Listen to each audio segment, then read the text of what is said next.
Hi, I'm Julie Truthsayer, and now I want to talk about how the fall of the Roman Empire mirrors a lot what's happening in our country today. I would like to go back to the last video I did, and we kind of stopped at the 50s, but I wanted to just progress 60s, 70s, 80s, 90s, 2000s. 60s was sex, drugs, rock and roll. Not real inspiring towards God's light. And a lot of things were thrown out in the 60s.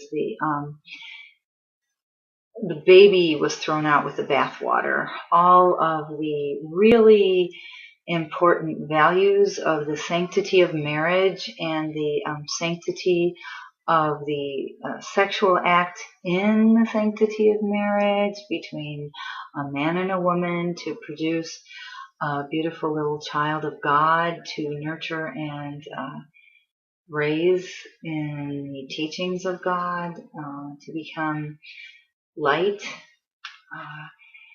were thrown out. The whole concept. That's where, and the whole respect for life and the sanctity of life, and that's where I believe in today's society why there's no respect for life anymore. There's no sanctity of life. People just take it in a minute and don't worry about small children being scarred for life by horrible acts against them. Just no godliness at all towards life and that creation, the creation of beings in God's image. So, abortion was made legal, supposedly, Roe versus Wade, except that was legislating from the bench. It's never been voted on, never had the chance to have people say yay or nay, and that is killing of God's children. And then that's why we see so many acts today that are so anti-life, anti-light.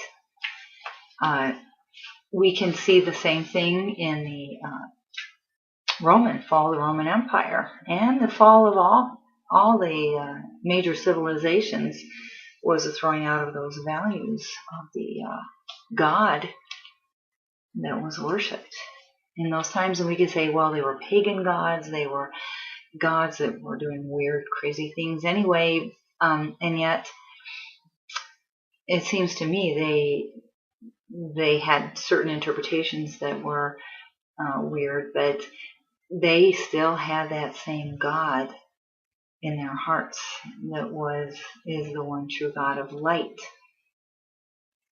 And all the values were thrown out at some point, and down went the society, down went the civilization.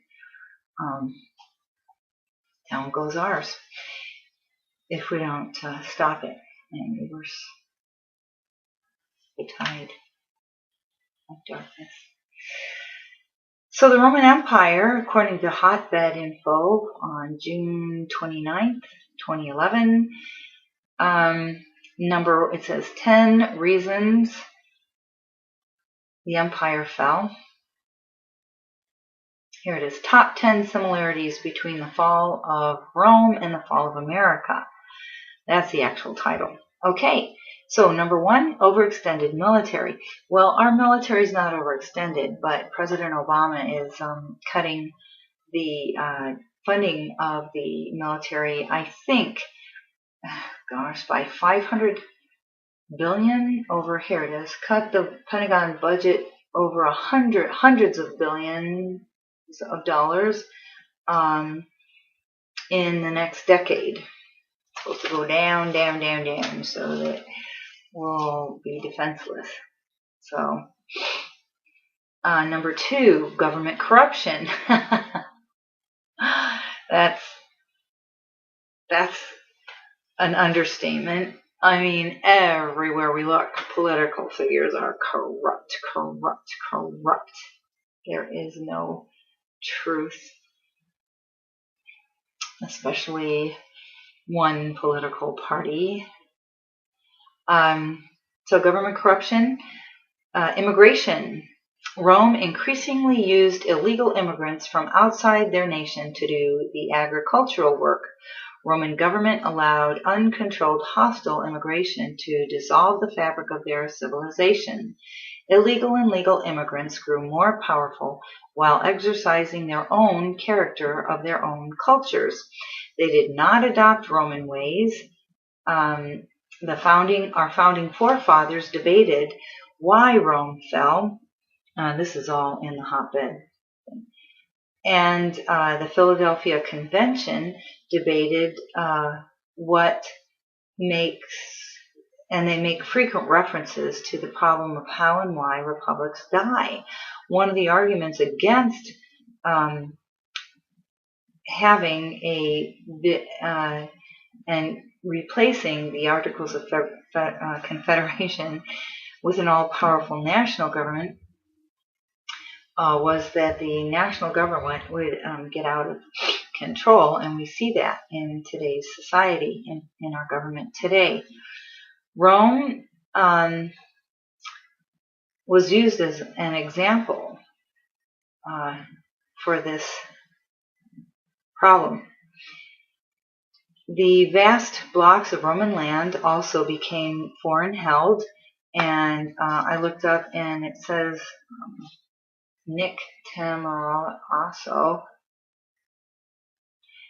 It says that foreigners snap up properties in the U.S. In a 12-month period between March of 2011 to March of 2012. The buying of property in the U.S. by foreigners rose 24%. So that's going up.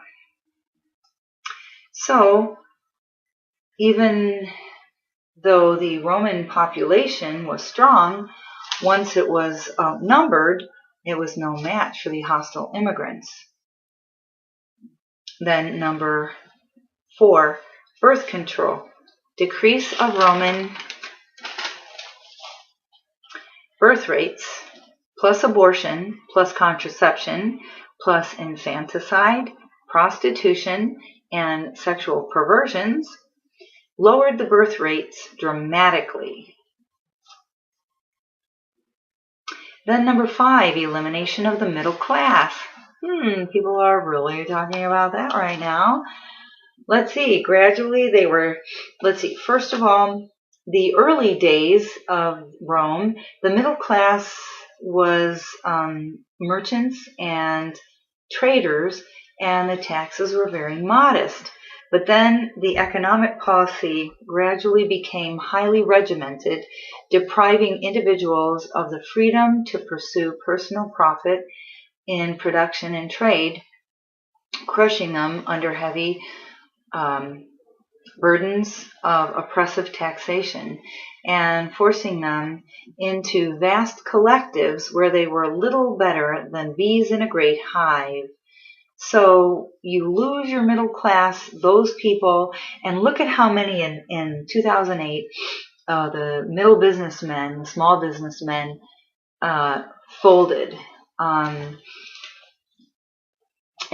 the fall of the government, the fall of our society in 2008 in business was because the Democrats right after John McCain was nominated as the Republican Party candidate, the Democrats announced that Freddie Mac and Fannie Mae were out of money. And those, Freddie Mac and Fannie Mae, of course, subsidized all of the loans given to people who couldn't afford the houses that they bought, and they just weren't paying back the loans.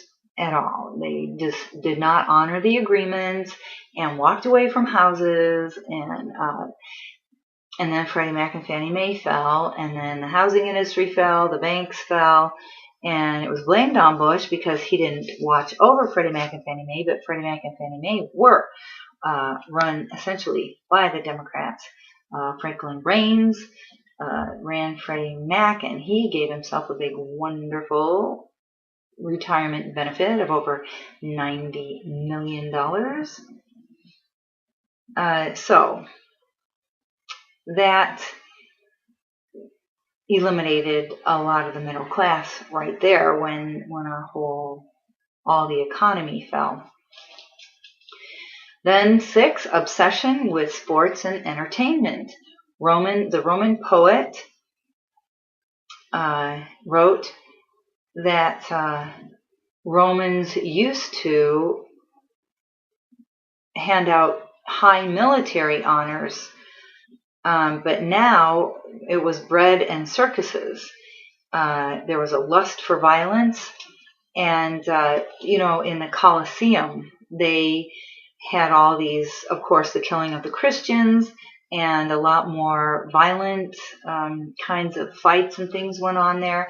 So there was a lot of blood and guts, and plus, like in the intermission or something like that, they would ride around in chariots, government officials, and throw free bread at the masses. And that would quell any desire for the masses to want anything different, or even try and understand what was going on in their government at the time and how corrupt it was.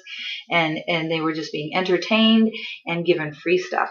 And you look in our society today, and everybody's watching TV and being entertained by all these violent, gory things, and in the movies, and then given free food and free blah-bitty-blahs. And yet our government in the past 4 years, thank you, President Obama, has racked up over $6 trillion in debt. Who's going to pay that back? Us. How long? Years and years and years, decades and decades and decades. Nobody's watching. Wake up. All right.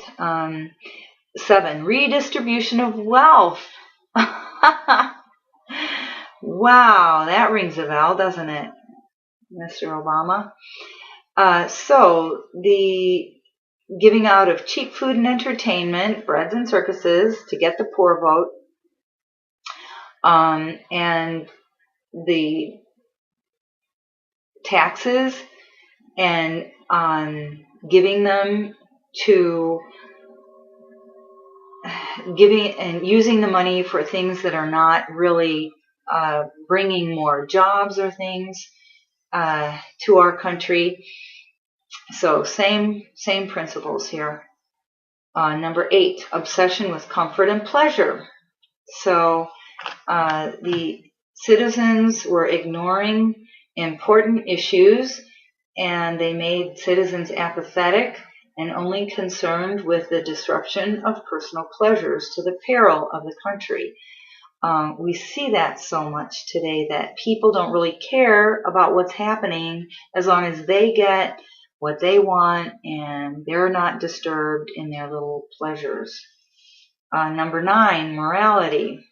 Carl Zimmerman in 1947 wrote a book called Family and Civilization, and he studied the decline of several civilizations, and he found 8 patterns.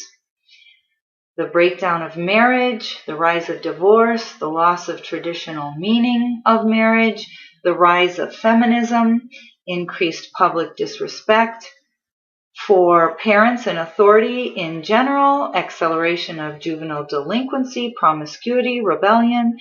6, the refusal of people with traditional marriage to accept their family responsibilities. 7, a growing desire for the acceptance of adultery. 8, increasing interest in the spread of sexual perversions and sexually related crimes. This is exactly what's going on in our country. And the last is inflation. So all of these 10 items are exactly what's going on in our civilization now. Wake up.